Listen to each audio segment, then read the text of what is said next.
Hello everyone, welcome back to Ajith movie మోటీస్ YouTube channel. నేను ఈ వీడియోలో రీసెంట్గా మన తెలుగులో రిలీజ్ అయిన థ్యాంక్ యూ డియర్ అనే మూవీని ఎక్స్ప్లెయిన్ చేయబోతున్నాను. చాలా చిన్న స్టోరీనే మంచి లవ్ స్టోరీతో చిన్న చిన్న ట్విస్టులతో ఎంగేజింగ్గా సాగుతుంది. నేను కూడా మరీ టైం వేస్ట్ చేయకుండా షార్ట్ అండ్ స్వీట్గా ఎక్స్ప్లెయిన్ చేస్తాను. అందుకంటే ముందు మీకు ఏం చలో తెలుసు కదండి, చిన్న లైక్ అండ్ స్మైల్తో వీడియోని స్టార్ట్ చేసేయండి. థ్యాంక్ యూ మూవీ ఓపెన్ అవగానే రోడ్డు మీద ఒక అమ్మాయి నైట్ టైంలో బస్ కోసం వెయిట్ చేస్తూ ఉంది. తినే మన మూవీలో హీరోయిన్ ఫేస్ కనిపించకుండా క్లాత్ కట్టుకుంటుంది. సరిగ్గా అప్పుడే మూవీలో మన హీరో అయినటువంటి సత్యం అక్కడికి వస్తాడు. అతని ఫ్రెండ్తో మాట్లాడుతూ సత్యం చూసి ఇతను ఎందుకో మంచివాడిలో అనిపిస్తున్నాడని, ఏమంటే నాకు కొంచెం లిఫ్ట్ ఇస్తారా, అర్జెంటుగా వెళ్ళాలని లిఫ్ట్ అడిగితే సత్యం ఆ అమ్మాయిని చూసి సరే అండి అని బైక్ ఎక్కించుకుని ఎక్కడ దిగాలో అక్కడ దిగబెడతాడు. ఆ అమ్మాయి కళ్ళలోకి చూడంగానే ప్రేమలో పడిపోతాడు. అంత బాగుంటుంది ఆ అమ్మాయి కళ్ళు. వెళ్తూ వెళ్తూ ఆ అమ్మాయి సత్యం వైపు చూస్తూ నవ్వుకుంటూ వెళ్తుంది. ఆ అమ్మాయి పేరు ప్రియా. దాంతో వాళ్ళ ఫ్రెండ్తో ఈ విషయం చెప్పి నెక్స్ట్ డే ఎక్కడ లిఫ్ట్ ఇచ్చాడో అదే ప్లేస్కి వెళ్ళి వెయిట్ చేస్తూ ఉంటాడు. ఆ అమ్మాయి మళ్ళీ వస్తుందేమో ఈ ప్లేస్కి అని. సరిగ్గా అప్పుడే పోలీసులు అక్కడికి వచ్చి ఏంటబ్బాయిలు ఈ టైంలో ఇక్కడ ఏం చేస్తున్నారు, నిన్న ఇక్కడ ఒక మర్డర్ జరిగింది, ఇది మర్డర్ స్పాట్, ఇక్కడ నుంచి మీరు వెళ్ళిపోండి అని చెప్పి క్రైమ్ స్పాట్లో ఉండకూడదు అని చెప్తారు. పోలీసులందరూ మర్డర్ చేసిన అమ్మాయి ఒక అమ్మాయి సార్ అని మాట్లాడుకుండడంతో సత్యం వాళ్ళ ఫ్రెండ్, ఒరే మావా నేను నువ్వేదో ఒక అమ్మాయిని చూశాను లిఫ్ట్ ఇచ్చానని చెప్తున్నావు కదా, కొంపు తీసి ఆ అమ్మాయి మర్డర్ చేసిందారా అని అతనితో అంటే చచా అలా ఏం అయిండలేరా అని.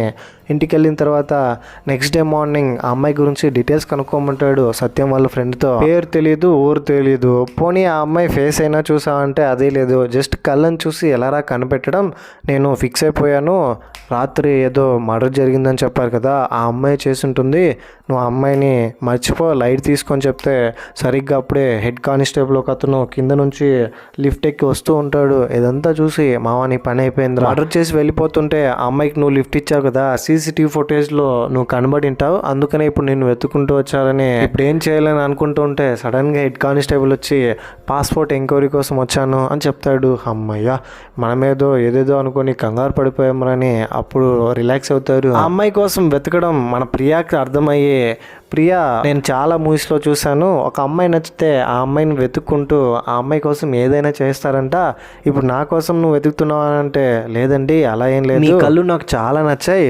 ప్రజెంట్ అయితే నేను ఒక అసిస్టెంట్ డైరెక్టర్గా వర్క్ చేస్తున్నాను, ఫ్యూచర్లో నేనే ఒక సొంత సినిమా తీస్తాను, నా సినిమాలో హీరోయిన్గా మిమ్మల్ని పెట్టాలనుకుంటున్నాను, ఒకసారి మీ ఫేస్ చూపించానంటే నా ఫేస్ అంత బాగోదు, నాకు యాక్టింగ్ కూడా రాదని చెప్తుంది.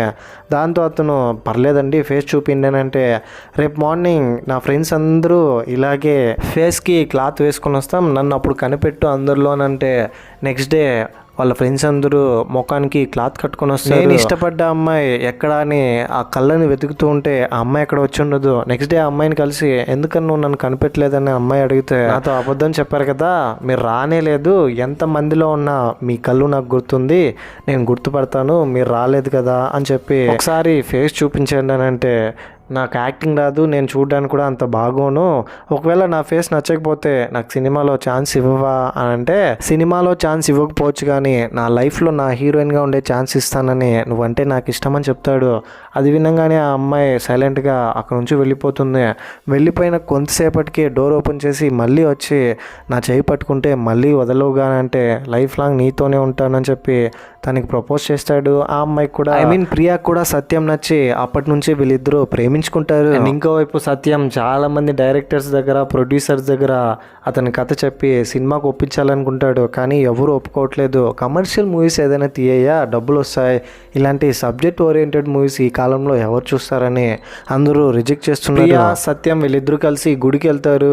గుడిలో దేవుడికి దండం పెట్టుకుంటుంటే సత్యం దగ్గరికి ఒక ఆంటీ వచ్చి, ఏం బాబు సత్యం బాగున్నావా, భార్య బాగుందా, మీ భార్య ప్రెగ్నెంట్ అంత కదా అని అంటే ఇది విన్న ప్రియా షాక్ అవుతుంది. ఏంటి సత్యం పెళ్ళి అయిందా, నన్ను మోసం చేస్తున్నాడని. వాళ్ళందరూ అక్కడ నుంచి వెళ్ళిపోయిన తర్వాత సత్యం దగ్గరికి వెళ్ళి ఏంటి వాళ్ళు మాట్లాడుతున్నది, నీ భార్య ఏంటి, నీ భార్య ప్రెగ్నెంట్ ఏంటి, చీ ఇంకోసారి నీ మొహం చూపించుకొని అక్కడ నుంచి కోపంగా వెళ్ళిపోతుంటే ఆగాగు ప్రియా అసలు ఏం జరిగిందో నీకు క్లియర్గా చెప్తానని తన ఫ్రెండ్ జాను కూడా సినిమాల్లోకి రావాలని, ఒక గొప్ప నటి రావాలని కలలతో సొంత ఊరిని వదిలిపెట్టి హైదరాబాద్ హైదరాబాద్కి వస్తుంది. యాక్ట్రెస్గా ఇంకా ట్రయల్స్లోనే ఉంది. ఇటు సత్యం కూడా డైరెక్టర్గా ప్రొడ్యూసర్స్కి కథలు చెప్తూ ట్రయల్స్లోనే ఉన్నాడు, ఇంకా సినిమా తీయకుండా.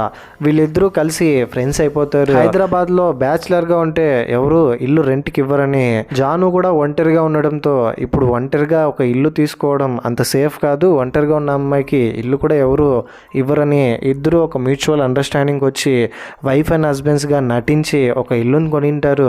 రెంట్ కొనింటారు. ప్రియా, జాను నా బెస్ట్ ఫ్రెండే తప్ప వైఫ్ కాదు, కావాలంటే తనతో ఒకసారి మాట్లాడిస్తానని. ఇంతకుముందు నాతో అలా మాట్లాడినా అంటే మా అపార్ట్మెంట్ ఓనర్, అందుకనే వాళ్ళ దగ్గర మేము పెళ్ళైనట్టు నటిస్తున్నాము అని చెప్తాడు. జరిగిందంతా క్లియర్గా ఎక్స్ప్లెయిన్ చేస్తాడు.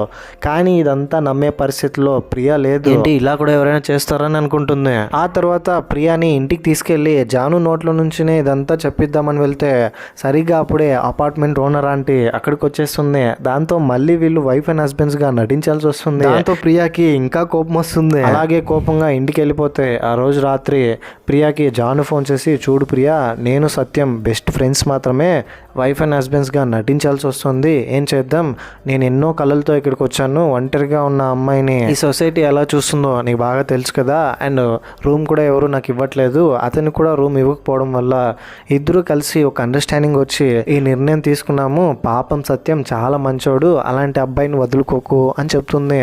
ఆ తర్వాత నెక్స్ట్ డే ప్రియా సత్యం దగ్గరికి వెళ్ళి, నేను రాత్రి జాను నాకు ఫోన్ చేసింది, మొత్తం చెప్పిందని, ఏం చేయమంటావు, ఆడపిల్లని, నాకున్న అనుమానాలు నాకుంటాయి, సర్లే ఇప్పుడు నేను నమ్ముతున్నాను మీరిద్దరు ఫ్రెండ్స్ అని చెప్పి అప్పటి నుంచి తనతో ఇంకా కొంచెం టైం స్పెండ్ చేయాలనుకుంటుంది. సత్యం వాళ్ళ ఫ్రెండ్ ఒకడు, మామ ప్రేమించి మోసపోయాను, ఎన్ని మాటలు చెప్పిందిరా, పెళ్ళి అనేసరికి మా నాన్న చూసిన సంబంధమే చేసుకుంటానంటుంది, నన్ను ఏం చేయమంటావని ఏడుస్తూ ఉంటే, ఈ అమ్మాయిలు అందరూ ఇంతే, రేపు పొద్దున్న నా ప్రియా కూడా ఇంతేనేమో, పెళ్ళి అని చెప్తే నన్ను మోసం చేస్తుందో ఏమో అని కోపంలో అలా అనగానే ప్రియా పక్కనే ఉండి ఇదంతా విని, ఏంటి సత్యం నన్ను అనుమానిస్తున్నావా, నేను ఎప్పటికీ నిన్ను మోసం చేయను, పద ఇప్పుడే పెళ్లి చేసుకుందాం, నా మీద అంత డౌట్గా ఉంటేనే నా లవ్ ట్రూ లవ్ అని గుడికి తీసుకెళ్లి దండలు మార్చుకుని పెళ్లి చేసేసుకుంటారు ప్రియా అని సత్యం వీళ్ళిద్దరు. ప్రియా వాళ్ళ ఇంటికి వెళ్తే ప్రియా వాళ్ళ నాన్న ఈ పరిస్థితిలో చూసి ఇంట్లోకి అలో చేస్తాడా, చేయడు, డోరు క్లోజ్ చేసి, ఏమే ఇంకా మన కూతురు చచ్చిపోయింది, దాన్ని ఇప్పటితో మర్చిపో అని అంటాడు. ఆ తర్వాత సత్యం ఒకరి దగ్గర అసిస్టెంట్ డైరెక్టర్ గా వర్క్ చేస్తుంటారు కదా, వాళ్ళ ఇన్ఫ్లుయెన్స్ వాడి ఒక గెస్ట్ హౌస్ కి వెళ్తారు. అక్కడ వీళ్ళకి శివ వాళ్ళ ఫ్యామిలీ పరిచయం అవుతారు. శివ వాళ్ళ భార్యకి కళ్ళు కనబడదు, అండ్ వీళ్ళకి అప్పుడే పుట్టిన ఒక బేబీ కూడా ఉంటుంది.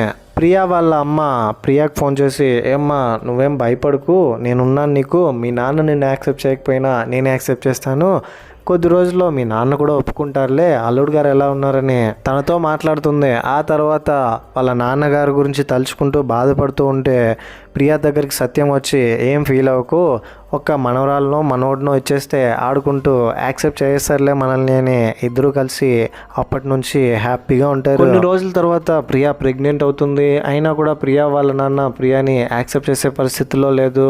అమ్మ మాత్రం యాక్సెప్ట్ చేసింది ఎప్పుడో. ప్రియా దగ్గర సత్యం అబార్షన్ చేసుకోవాలంటే మనం ఇంకా లైఫ్లో సెటిల్ అవ్వలేదు, నా కెరియర్లో కూడా ఇంకా ఏమేం జరుగుతుందో కూడా నాకే అర్థం కావట్లేదు, కొంచెం సెటిల్ అయిపోయిన తర్వాత పిల్లలకి అందాం, ఇప్పుడు వద్దులే అని అంటే ప్రియాకి కోపం వస్తుంది. ఆ తర్వాత ప్రియా వాళ్ళ అమ్మ ఫోన్ చేసి నచ్చ చెప్పడంతో యాక్సెప్ట్ చేస్తాడు బేబీని కనడానికి. వీళ్ళకి ఒక ఫ్యామిలీ పరిచయం ఉంటుందని చెప్పాను కదా, శివ వీళ్ళ దగ్గరకు వచ్చి వాళ్ళ బేబీని ఇచ్చి, నేను పని మీద బయటికి వెళ్తున్నాను హాస్పిటల్కి అర్జెంటుగా, ఒక 2-3 గంటలు ఈ పిల్లాన్ని చూసుకుంటావా అని బేబీని వాళ్ళ దగ్గరికి ఇచ్చి అక్కడి నుంచి వెళ్ళిపోతాడు. ప్రియా ఆఫీస్కి వెళ్ళింటుంది. ఇప్పుడు సత్యం ఆ పిల్లాన్ని పట్టుకొని పక్కనే స్క్రిప్ట్ రాస్తూ ఉంటాడు. నేను చెప్తున్న కథలు ఎవరు యాక్సెప్ట్ చేయట్లేదేంటి, నా కథలు ఎవరికి నచ్చట్లేదా, లేదా నిజంగానే మనమే అంత వరస్ట్గా కథలు రాస్తున్నామా అని థింక్ చేస్తూ ఫుల్ స్ట్రెస్గా ఫీల్ అయ్యి సిగరెట్ తాగుతూ మొత్తం సిగరెట్ ప్యాకెట్స్తో నింపేస్తాడు. పొగ ఎక్కువైపోవడం వల్ల ఆ పిల్లాడు అన్కాన్షియస్లోకి వెళ్ళిపోతాడు. మళ్ళీ వచ్చి ఆ పిల్లాడు గుర్తొచ్చి పిల్లాడిని పాలు ఇవ్వడానికి లేపుతూ ఉంటే పైకి లేవట్లేదు, బాడీ అంతా చల్లబడిపోతుంది. ఏం చేయాలో అర్థం కాకుండా సత్యం భయపడి ప్రియాకి ఫోన్ చేస్తే ఆల్రెడీ ప్రియా అప్పటికే ఒక ఆఫీస్ మీటింగ్లో ఉంటుంది, అందుకనే ఫోన్ తీయదు. తిరిగి చేస్తూ ఉంటే ఫైనలీ ఫోన్ తీసిన తర్వాత జరిగిందంతా చెప్తే, సర్లే నువ్వు హాస్పిటల్ తీసుకురా పిల్లాన్ని, కంగారు పడుకు, నేను ఇలాగే వస్తున్నాను లీవ్ పెట్టని తనతో కథతో చెప్తుంది. పిల్లాన్ని తీసుకుని హాస్పిటల్కి వెళ్తుంటే ఒక ప్రొడ్యూసర్ కథ వినడానికి వస్తాడు. సార్ ఇప్పుడు కథ చెప్పలేను, ఈ పిల్లాడు సీరియస్గా ఉన్నాడు, పైకి లేవట్లేదని జరిగిందంతా చెప్తే నేను కూడా నీతో పాటు వస్తాను పదా అని హాస్పిటల్ తీసుకెళ్తారు. ఇద్దరు కలిసి ప్రియా కూడా అక్కడికి వస్తుంది. ట్రీట్మెంట్ మొత్తం కంప్లీట్ అయిన తర్వాత డాక్టర్ వచ్చి కొంచెం సీరియస్గానే ఉన్నాడు, కంగారు పడకండి, మేము మా బెస్ట్గా ట్రై చేస్తున్నాము అని చెప్తారు. సడన్గా సత్యంకి వాళ్ళ ఫ్రెండ్ జాను కనిపిస్తుంది. జాను పక్కన పోలీసులు ఉంటారు. ఏంటండి జాను ఏ తప్పు చేసింది, ఎందుకని తీసుకెళ్తున్నారని అంటే, ఈ మధ్య ఐటీ ఎంప్లాయీస్ మర్డర్ జరిగింది కదా, అది చేసింది ఈ అమ్మాయి అని చెప్తే సత్యంకి ఏం అర్థం కాదు. ఇక్కడే రివీల్ అయ్యే ట్విస్ట్ ఏంటంటే, ఇంతకుముందు ఒక హత్య జరిగిందని చెప్పాను కదా, అది చేసింది సత్యం వాళ్ళ ఫ్రెండ్ జాను. ఎవరైతే డబ్బు చూపించి అమ్మాయిలను మోసం చేసి ఫిజికల్గా వాడుకోవాలని చూస్తున్నారో అలాంటి వాళ్ళని పిక్ చేసి జానునే వాళ్ళని అప్రోచ్ అయినట్టుగా నటించి వాళ్ళని ఒంటరిగా ఒక హోటల్ పిలిపించి అక్కడ చంపేస్తుంటుంది. ఇద్దరిని ఇలాగే చంపింటుంది. అందులో ఒకడు నువ్వు నాతో కలిసి ఉంటే నీకు సినిమాలో ఆఫర్ ఇస్తానని చెప్పింటాడు. అందుకనే ఎవరి దగ్గరికి వెళ్ళినా కమిట్మెంట్ అడగడంతో విసిగెత్తిపోయి ఉంటుంది. యాక్టర్స్గా ఈ సొసైటీలో ముందుకు రావాలనుకుంటే ఇన్ని సమస్యలా అని, ఇలాంటి వాళ్ళకి ఇలాగే జరగాలని, ఇంతకుముందు చాలా మంది అమ్మాయిల జీవితాలను నాశనం చేసిన వాళ్ళని చంపేయాలని ఇక్కడ రివీల్ అయ్యే ఇంకొక ట్విస్ట్ ఏంటంటే, ప్రియా వాళ్ళ నాన్న కూడా ఇందులో ఇన్వాల్వ్ అయి ఉంటాడు. ప్రియా వాళ్ళ నాన్న జాను వీళ్ళిద్దరూ కలిసినే ఈ హత్యలు చేసింటారు. ఇంకో విషయం ఏంటంటే, ప్రియా వాళ్ళ చెల్లికి కూడా అన్యాయం జరిగింటుంది. ప్రియా వాళ్ళ చెల్లిని కూడా ఒకడు రేప్ చేసింటాడు. జాను ఈ హత్యలు చేయడానికి ఇన్ని కారణాలు ఉండింటుంది. ఇందులో ప్రియా వాళ్ళ నాన్న కూడా ఇన్వాల్వ్ అయి ఉన్నారని ప్రియా వాళ్ళ నాన్నను కూడా అరెస్ట్ చేసి తీసుకెళ్తారు పోలీసులు. అండ్ ఇంకోవైపు హాస్పిటల్లో ఒక చిన్న పిల్లాన్ని జాయిన్ చేసింటారు కదా, ప్రియా, సత్యం, ప్రొడ్యూసర్ వీళ్ళందరూ. డాక్టర్ వచ్చి సారీ అండి, ఆ పిల్లాడు చనిపోయాడు అని చెప్తారు. లాభం లేదు, ఇకనైనా వాళ్ళ పేరెంట్స్కి ఇన్ఫార్మ్ చేద్దామని అంటే సత్యం భయపడి జాగ్రత్తగా చూసుకొని నా దగ్గర ఇచ్చెళ్ళాడు బాబుని, ఇది గనక తెలిసిందంటే వాళ్ళ గుండె ఆగిపోయేంత పని అవుతుంది. ఒక పని చేద్దాం, అనాథాశ్రమంలో సేమ్ ఆ పిల్లాడిలాగే ఒక పిల్లాన్ని తీసుకొచ్చి వాళ్ళ బిడ్డని ఇచ్చేద్దాం, ఎలాగో వాళ్ళ అమ్మ కూడా కళ్ళు కనిపించవు కాబట్టి మేనేజ్ చేసేయచ్చు అని చెప్తాడు. మంచి ఐడియానే అని వీళ్ళిద్దరూ అందుకు ఒప్పుకుంటారు. ఇంటికి వెళ్ళిన తర్వాత ఇంట్లో స్మోకింగ్ చేసిన సిగరెట్ ముక్కలు కనిపించడంతో ప్రొడ్యూసర్ ఆ బాబుని ఎవరూ చంపలేదు, నువ్వే చంపావు, నువ్వు సిగరెట్లు తాగడం వల్లే ఆ పొగ ద్వారా ఆ పిల్లాడు చనిపోయాడు, న్యాయంగా చూస్తే నిన్ను అరెస్ట్ చేయాలని అతని మీద ఫైర్ అవుతాడు.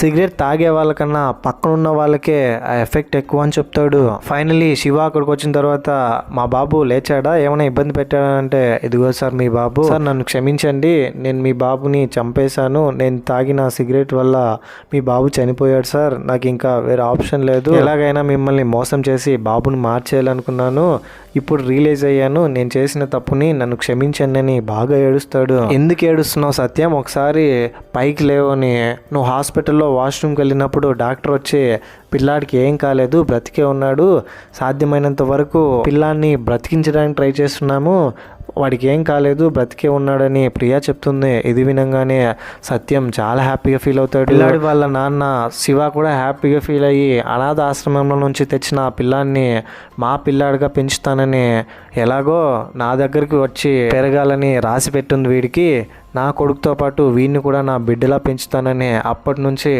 తన కొడుకులాగానే అనాథాశ్రమం నుంచి తీసుకొచ్చిన పిల్లాన్ని కూడా పెంచుతాడు. ఇది జరిగిందని, ఇంతవరకు జరిగిందంతా ఒక డైరెక్టర్, ఒక ప్రొడ్యూసర్ దగ్గర కథ రూపంలో చెప్తున్నాడు. సత్యం ఈ కథలో ఎవరో కాదు, నేనే నా వల్ల, నేను సిగరెట్లు తాగడం వల్ల ఒక పిల్లాడు చనిపోయే స్టేజ్కి వెళ్ళి మళ్ళీ బ్రతికాడు. ఈ సినిమా చూసి ఒక్కరు మారినా పర్లేదు, సినిమా అనేది సొసైటీలో జరుగుతున్న తప్పుల్ని వేలెత్తి చూపే ఒక టూల్ లాంటిది, ఎలాగైనా ఈ కథని సినిమాగా తీయాలని చెప్తాడు. జానుని తీసుకెళ్లిన పోలీసులు కూడా జాను చేస్తుంది రైటే, ఇలాంటి వాళ్ళకి అలాగే జరగాలని పోలీసులు కూడా లైట్ తీసుకొని జానుని ఇక మీదట హత్యలు చేయొద్దమ్మా, ఏదైనా చేయాలన్నా న్యాయబద్ధంగా చేద్దామని, కలిసి చేద్దామని అక్కడ నుంచి పంపించేస్తాడు, బయటకు వదిలేస్తాడు జానుని, ప్రియా వాళ్ళ నాన్నని. ప్రియా కూడా నాన్న జాను ఇద్దరు కలిసి ఇదంతా చేస్తున్నారని నాకు ముందే తెలుసు, చాలా మంది ఆడవాళ్ళు బలైపోయి విడిపోతున్నారు. అందుకనే నాన్న జాను కలిసి డెసిషన్ తీసుకుని ఆ దుర్మార్గులను చంపారు. నేను ఈ విషయం నీతో చెప్పనందుకు సారీ చెప్తుంది.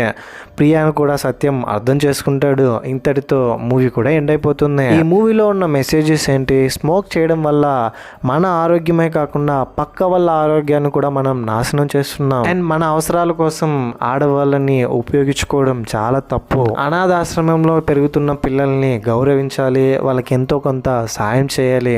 ఇవి ఈ మూవీలో చూపించింది. నాకైతే పర్సనలీ వీళ్ళు తీసుకున్న పాయింట్స్ అయితే బాగుంది, కానీ స్టోరీలో ఇంకొంచెం చేంజెస్ చేసి స్క్రీన్ ప్లే ఇంకొంచెం టైట్గా గ్రిప్పింగ్గా రాసుకుని ఉంటే మూవీ ఇంకా బాగుండేది.